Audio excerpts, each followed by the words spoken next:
In the heart of the Amazon, something massive lurks beneath the surface. Silent, fast, and deadly. And when a mysterious man offers to help, you don't realize until it's too late he might be more dangerous than the jungle itself. Hey everyone, welcome back to Real Screen, where we break down the most intense, jaw-dropping movies in just minutes. Today, we're diving into Anaconda, a legendary creature horror thriller from 1997 that'll make you think twice before going near a river. It follows a documentary crew venturing deep into the Amazon hoping to find a lost tribe, but instead of ancient secrets, they stumble into something far more terrifying. A giant anaconda, a ruthless, man-eating predator that kills without mercy. And just when they think things couldn't get worse, they meet a mysterious stranger with a dark agenda of his own. Now trapped miles away from civilization, with their boat damaged, crew members dying, and the snake closing in, their only way out is to fight. Will anyone survive this jungle of death, or will they all become prey? Let's break down Anaconda, step by step. And if you're new here, don't forget to hit subscribe and turn on notifications so you never miss a thrilling recap. Let's get into Anaconda. So, the movie kicks off with a hunter stranded on a boat in the middle of the Amazon River. He looks absolutely terrified of some unknown creature lurking nearby. Desperate, he tries to call for help using the boat's radio, but it's completely useless. Before he can do anything, the creature crashes through the boat, leaving him no escape. Realizing there's no way out, he makes a chilling decision. He takes his own life, knowing that he won't survive otherwise. Cut to Brazil, where we meet Terry Flores at a hotel. Enter Dr. Stephen Cale, who tells Terry about his ambitious plan to make a documentary on the mysterious lost Shirishama's tribe of the Amazon. He also mentions that they need a director for the project. Terry, being a filmmaker herself, jumps at the opportunity. As they start assembling their team, we get introduced to the rest of the crew. Danny Rich, Terry's childhood friend and the cameraman. Denise Kalbarg, the production manager. Gary Dixon, Denise's boyfriend and the sound engineer. Warren Westridge, the narrator of the documentary. And finally, Mateo, the boat's skipper. With the team set and ready, their journey into the Amazon begins. But little do they know, danger is lurking just around the corner. So, the team gathers everything they need and finally sets off on their journey. As they travel down the Amazon River, they record footage for their documentary, capturing details about both the Amazon rainforest and the Shirishama's tribe. One day, while making their way through the river, a heavy storm hits. In the middle of the downpour, they come across a stranded man whose boat seems to be wrecked. Seeing his desperate situation, they decide to bring him aboard. Once on the boat, the crew questions the man about what happened. He explains that his boat's engine got stuck, leaving him stranded. He then requests to be dropped off at the next village so he can find people to help him repair it. However, when Mateo, the boat's skipper, sees this man, he gives him a strange look. But the two don't exchange any words. The next morning, while the boat is docked, the man is seen cleaning and preparing a fish he caught. The crew asks for his name, to which he responds, Paul Cerrone. Cale, curious about him, asks, "What do you do for a living? And why are you here?" Paul casually replies, "I catch snakes for zoos." Paul then turns the question back on them, asking what they are doing out here. Cale explains their mission, to make a documentary about the Shirishama's tribe. At this point, Paul seems intrigued. "The Shirishamas, I've seen them before," he claims. Hearing this, the crew gets excited. They ask him if he can lead them to the tribe's location. Paul, grateful for being rescued, agrees. "You saved my life, so I'll take you there." As their journey continues deep into the rainforest, the night falls, and we can see something astonishing, a massive snake hunting a black panther in the wild. The next day, as they follow Paul's directions further down the river, they come across a strange wooden idol carved by the Shirishamas. Paul explains that, according to legend, the Shirishamas worship giant snakes, particularly anacondas, as deities. He also mentions a sacred lake, rumored to be filled with these massive creatures. Paul then lays out their path forward. If you pass the waterfall and make it through the serpent-infested territory, you'll reach the land of the Shirishamas. But that's not all. If you keep going and cross the deeper waters, after 5 more days of travel, you'll find yourself in the heart of Anaconda territory. As they continue their journey, Paul suggests, "Let's head right from here." But Cale disagrees. "That's not happening. The Shirishamas are supposed to be further ahead. We should go left." He instructs Mateo to take that route instead. Annoyed by this, Paul turns to Mateo and says, "Then drop me off at the next village." That night, while the crew is resting on the docked boat, Gary and Denise venture into the jungle to record some sounds. As they're capturing audio, they suddenly hear something charging toward them from behind. Panicked, they scream and run back toward the boat.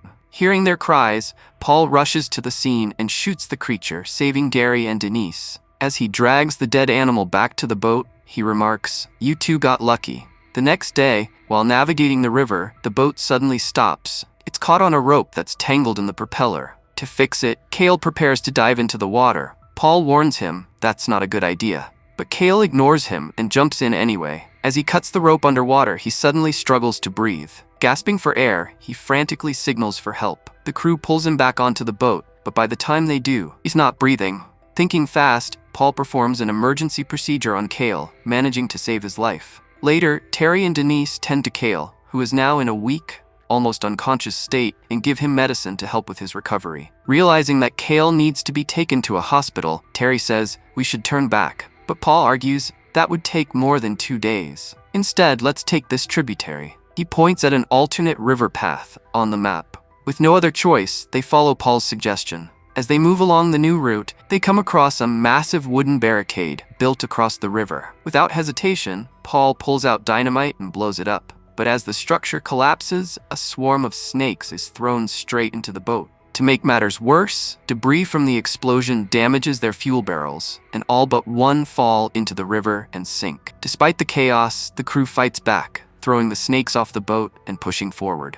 A little further down the river, Paul spots an abandoned boat washed up on the riverbank. Thinking it might have extra fuel, Paul, Danny, and Mateo decide to check it out. The group boards the boat and starts investigating. That's when we realize this is the same boat we saw at the beginning of the movie. As Paul, Mateo, and Danny search the inside, Paul discovers an old newspaper clipping featuring the owner of the boat, Paul and Mateo. Before Danny notices it, Paul quickly grabs it. While searching further, Paul finds a box containing a net, which could be useful for capturing animals. He and Danny decide to take it back to their boat. As Paul and Danny grab the box and leave the boat, Mateo slips and falls into the water. He tries to climb back up, but suddenly a massive anaconda emerges and devours him whole. Paul and Danny wait for Mateo, but when he doesn't return, Danny heads back to the abandoned boat to look for him.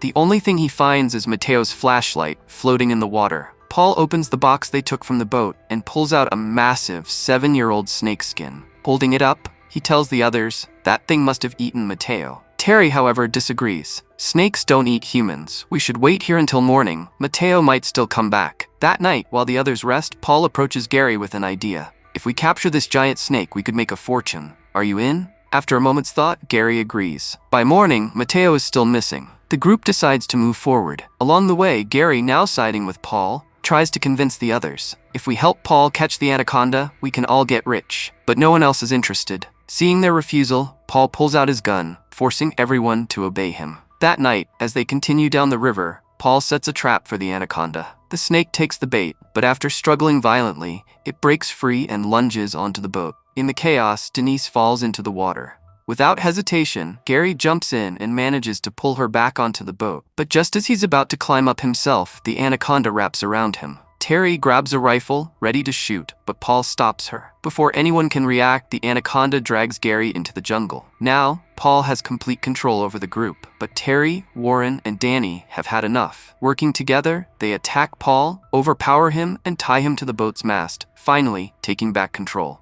The next morning, as Paul sits tied up, Terry walks up to him, holding the newspaper clipping. She glares at him and asks, "Was this all part of your plan?" Without waiting for an answer, she turns and walks away. Meanwhile, Denise is devastated over Gary's death.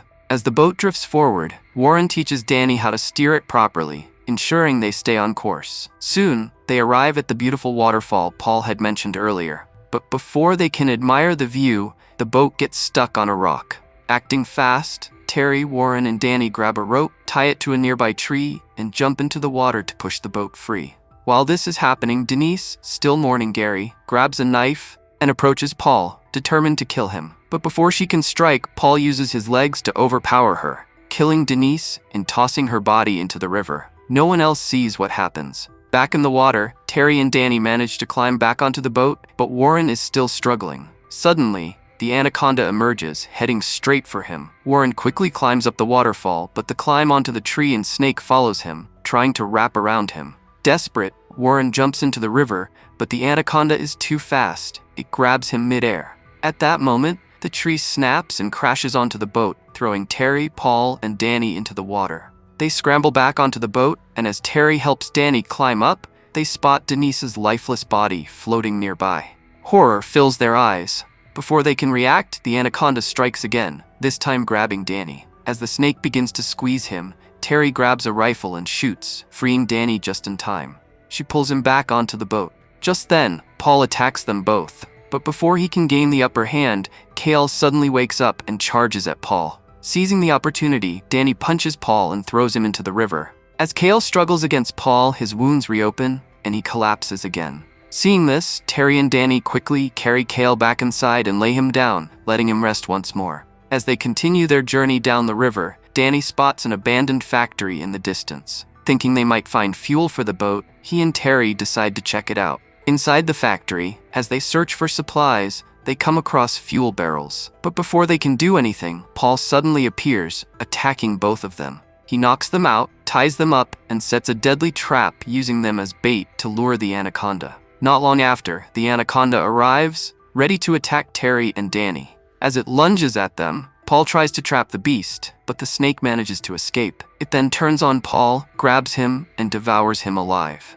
With Paul gone, Terry and Danny manage to free themselves. But as they try to escape, Terry stumbles upon something terrifying: countless baby anacondas writhing in a nest. Realizing the danger, Danny and Terry come up with a desperate plan. They use the fuel barrels to set the entire building on fire, burning everything inside. As the flames rage, the giant anaconda catches fire and thrashes violently before plunging into the river. Thinking the nightmare is finally over, Danny and Terry prepare to leave. But just as they turn away, the burning anaconda resurfaces, launching one final attack on Terry. At the last second, Danny grabs an axe lying nearby and strikes the snake, finally killing it for good.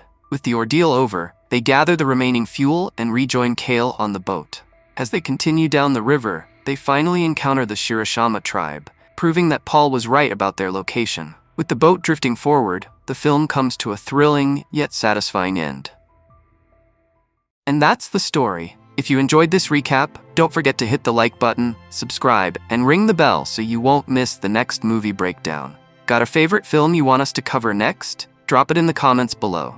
Thanks for watching, and we'll see you in the next one on Real Screen.